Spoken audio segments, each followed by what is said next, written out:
Bonjour à tous et à toutes, bienvenue dans cette nouvelle vidéo achat du mois d'avril. Il y a eu des pépites incroyables qui sont tombées entre mes mains. Pour tout vous dire, hier, ou avant-hier à l'heure où je tourne, je suis allé récupérer pas mal de comics sur Lyon. Et je vous présente ça aujourd'hui. Il y en a presque une dizaine.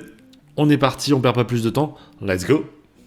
Les amis, vous avez été nombreux à chaque fois que je parlais du fameux duo Brubaker-Phillips à me conseiller un titre qui revenait encore et encore et encore. Ce titre, c'est fondu au noir.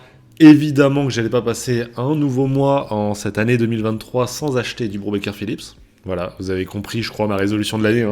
Je compte lire tout ce qu'ils ont fait. Donc fondu au noir, c'était évidemment un gros pavé qu'il fallait que je lise. Fondu au noir, Ed Brubaker, Sean Phillips, et je vois Elizabeth Brightweiser, j'imagine, sur la colo. De ce que je sais, ça parle de cinéma. Donc autant vous dire, Brubaker, Phillips, cinéma. Ouais, évidemment qu'il fallait me le conseiller. Évidemment, j'ai foncé dessus. Ça, je l'ai trouvé d'occasion sur Vinted. Merci à la personne qui m'a vendu ça, parce qu'il est en très bon état. C'est édité chez Delcourt, c'est donc l'intégrale. Et cette intégrale est juste magnifique. Entre le fait que, voilà, cette intégrale toute blanche comme ça, le fait qu'on ait le petit fil, j'arrive même pas à le sortir. Bref, vous voyez, marque-page, le dos rond pour pas que ça casse. Bref, les intégrales de chez Delcourt, là, sur Brubaker Phillips, elles sont juste absolument géniales. Bref, ça, j'ai trop hâte de le lire. C'est Brubaker Phillips, quoi. Encore un coup de cœur à venir, c'est sûr. Bon, d'accord, je vais peut-être pas réussir à acheter du Brubaker Phillips tous les mois, parce que le problème, c'est que j'en achète plusieurs par mois. j'ai craqué. Et, les amis, et ça, c'est la faute d'Apo. Vous voyez, Apo, chroniqueur sur Ex Libris avec moi, c'est un pote à moi, on est allé à Lyon ensemble, et je lui ai dit, faut que tu m'empêches d'acheter un Criminal intégral, parce que faut que je le trouve d'occasion, c'est un peu cher et tout. Il m'a pas empêché. Je l'ai pris en neuf, voilà. Les amis, ça me faisait de l'œil depuis trop longtemps. Trop longtemps. Le Criminal de Brubaker Phillips. Cette première intégrale, encore une fois, mais d'une beauté absolument monstrueuse. Le dos rond, ce violet un peu polar, un peu pulp et tout. J'adore ça. Je le trouve trop beau. La cover incroyable. Bref, c'est du Brubaker Phillips. Il fallait que je fonce dessus. C'est probablement leur plus grosse saga avec Reckless. Donc évidemment, évidemment que j'allais pas passer plus de temps sans le lire. Ça, j'ai très hâte. Je sais pas si je vous ferai une vidéo à part. Je pense que oui, quand même. Je pense que ça vaut une vidéo à part. Dites-moi si vous avez lu du Brubaker Phillips et qu'est-ce qu'il faut que j'achète après, si ce n'est la suite de Killer Be Killed et la suite de Criminal, évidemment. Allez, ça fait 2 grosses intégrales. On va passer une petite parenthèse manga. J'ai pris 2 mangas ce mois-ci. Et j'ai même pas fait exprès, les amis, mais cette vidéo, je la bois dans une tasse My Hero Academia, rappelez-vous. Petit cadeau de la part de Fox, il y a de ça 1 an et demi maintenant. Et donc, est sorti le nouveau tome de My Hero Academia ce mois-ci. Je l'avais pas pris, ça fait quelques semaines qu'il est sorti maintenant. Tome 35. My Hero Academia, pour ceux qui connaissent pas, c'est vraiment le manga, entre le manga et le comics en termes d'histoire. C'est trop bien, ça se passe dans une école pour devenir super-héros dans un monde où une grande partie de la population a des super-pouvoirs. Bref, je ne peux pas vous faire le résumé de My Hero Academia. Il y en a beaucoup qui découvrent récemment et qui tombent sur le dernier arc en cours, qui est vraiment sombre et qui rappelle beaucoup d'arcs de comics que moi j'aime beaucoup, notamment chez Spider-Man, où un héros lumineux va vivre des jours assez sombres. Et donc, ouais, c'est quelque chose qu'on voit là-dedans. Ça rappelle beaucoup de runs de super-héros que vous aimez beaucoup, j'en suis sûr. Donc, n'hésitez pas à foncer sur My Hero Academia. Peut-être que ça sera votre premier manga. Et voilà, sinon, vous avez l'animé qui est aussi de très bonne qualité. My Hero Academia, c'est génial. Et alors, grosse dédicace à Wayne. Et oui, on pense toujours à Wayne. Wayne qui nous parlait de DeadTube, rappelez-vous, sur sa chaîne. Alors, il va bien, d'accord. Arrêtez de me poser la question. Wayne va bien. DeadTube, j'ai trouvé ça d'occasion à Gilbert Joseph et je me suis dit, bah pourquoi pas foncer dessus pour le coup. Apparemment, c'est très sombre, très violent. Il y a du huc, il y a du sang, il y a tout ce qu'on aime, voilà. Donc je pense que moi, c'est un truc qui peut me plaire. En tout cas, c'est pas ce que j'ai l'habitude de lire. Et je voulais un truc comme ça, je voulais un truc qui me sorte un peu de l'ordinaire.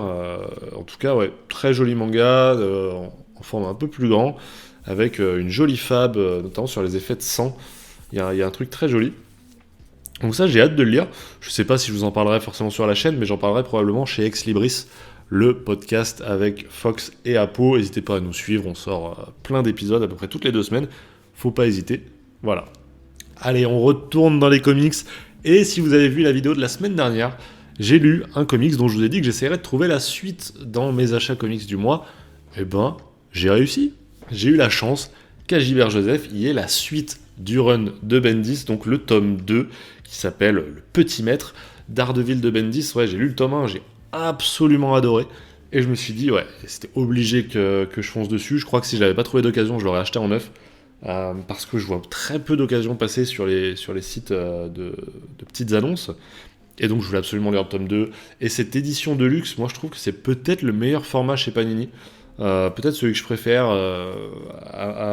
voilà, à cheval entre les très gros volumes et les plus petits, avec ce dos presque rond qui permet d'avoir un bon confort de lecture. Et tout ça pour un super run. De toute manière, je vais lire tous les runs vraiment épiques de Daredevil. Et il y a très peu de mauvais runs, donc je vais m'éclater.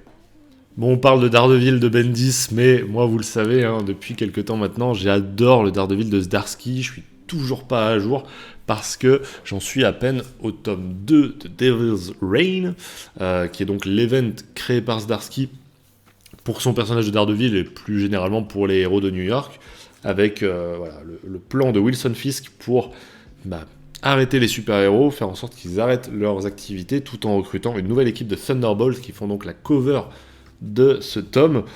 J'ai adoré le tome 1, voilà, je l'ai dévoré, et puis je vais être à jour sur le Daredevil de Zdarsky, donc il me restera le Devil's Reign tome 3 et le premier tome de ce nouveau run par Zdarsky. Bref, c'est un peu compliqué, mais en tout cas je suis très content de pouvoir faire la suite de ça. Moi je déteste pas du tout cette édition souple qu'ils ont fait pour Devil's Reign. Honnêtement, je pourrais lire la plupart de mes comics dans ce format-là, ça me dérange pas du tout. Si le prix suit, alors là, je le trouve encore un peu cher, Panini, ça reste très cher. Mais en tout cas, moi, ça me dérange pas du tout, et je préfère ça à l'édition hardcover qu'ils ont fait avec un dos dégueulasse. Bref, ça m'allait pas du tout. Ça, c'est très très cool. Je vous en parlerai dans mes lectures du mois, c'est sûr, parce que ça sera lu très rapidement. Toute petite pause pour vous dire que voilà, je lis vos commentaires, et j'ai vu qu'une personne me disait que le son des vidéos YouTube était pas forcément assez élevé. Et ce, chez plein de créateurs de vidéos comics en France. Et je lui ai dit, ouais, effectivement, je pense pas assez à ceux qui peut-être ont des problèmes d'audition, comme c'était le cas de cette personne. Et voilà, donc je vais essayer normalement sur le montage de cette vidéo de monter un peu le son. Dites-moi si ça vous dérange, vous qui n'avez pas forcément de problème. Je pense qu'a priori, c'est plus facile de baisser le son que au bout d'un moment, de plus pouvoir le monter plus que ça. Donc voilà, j'ai essayé ça.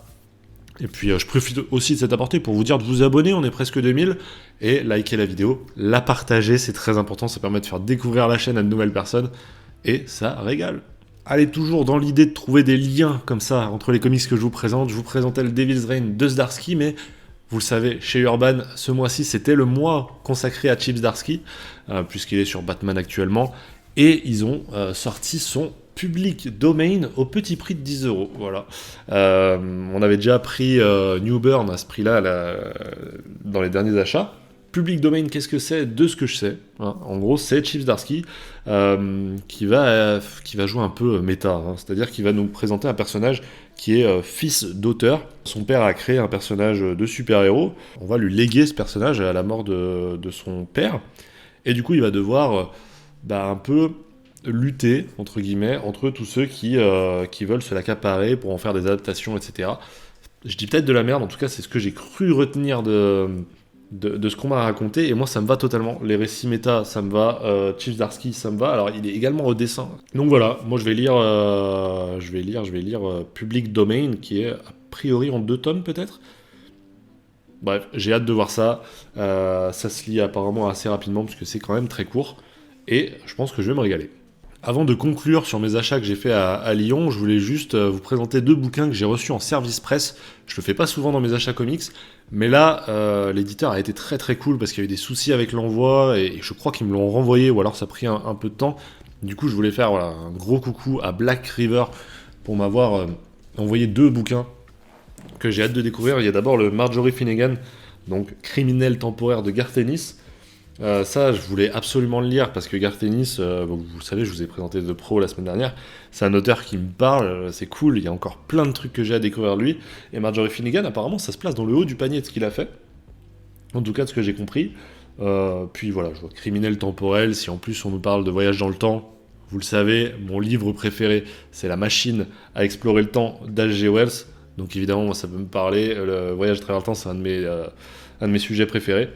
Avec Garth Ennis qui le traite, évidemment, je fonce. Et puis un titre qui m'a beaucoup intrigué, Les 7 lames. J'en avais entendu parler chez nos amis de chez First Print, qui avaient parlé donc des 7 lames. De ce que je sais, l'histoire, hein, on va avoir un épéiste, je crois que c'est peut-être D'Artagnan, bah c'est ça, D'Artagnan qui va aller choper les, alors ils disent les bretteurs, ouais c'est ça, les bretteurs, c'est pas un terme que je connais, en tout cas des épéistes de tous les horizons.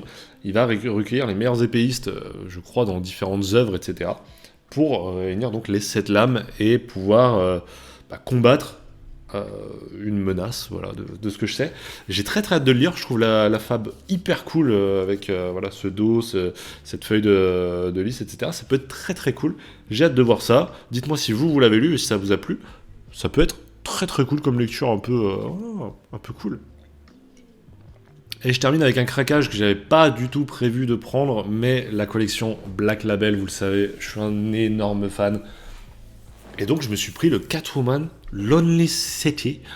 Je sais pas, enfin, je sais pourquoi je l'ai pris, parce que Black Label, parce qu'apparemment c'est un peu le The Dark Knight Returns de Catwoman. C'est un personnage qui me parle pas tant que ça, Catwoman, mais quand je vois qu'apparemment on reprend un peu le design de... C'est quoi, c'est un long Halloween, année 1, je sais plus. Voilà, ce design-là, bref, c'est un truc... Ouais, ça va vraiment parler, cette cover est juste formidable avec Gotham dans la tête de Catwoman. Donc une Catwoman un peu plus âgée qui va aller faire son dernier coup d'éclat. Moi, ça me parle de fou. C'est écrit par Cliff Chang. Je sais pas du tout, je connais pas du tout l'auteur, mais j'ai très très hâte de voir ça. Apparemment, il y a des très belles idées de composition, très belles idées de narration. Donc, moi, Black Label, format agrandi. Bref, je fonce. Encore une fois, une très belle fabrication. Moi, il m'en fallait pas plus. J'ai craqué en le voyant. Lonely City, ça a l'air très très cool.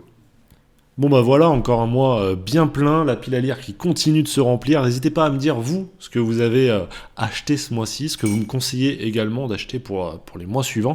Le mois de mai, normalement, devrait être un peu calme en achat. Il n'y a pas grand-chose qui m'intéresse, donc je pense qu'on va pouvoir compléter quelques séries. N'hésitez pas à nous rejoindre sur Discord aussi pour pouvoir parler des achats, des lectures, de tout ça. Bref, parler ensemble, parler avec plein d'autres fans de comics et voilà, monter une communauté aussi belle, c'est toujours un plaisir. On se retrouve la semaine prochaine pour une nouvelle vidéo. J'espère que vous avez apprécié celle-ci. D'ici là, les amis, portez-vous bien, c'est le plus important. Ciao tout le monde.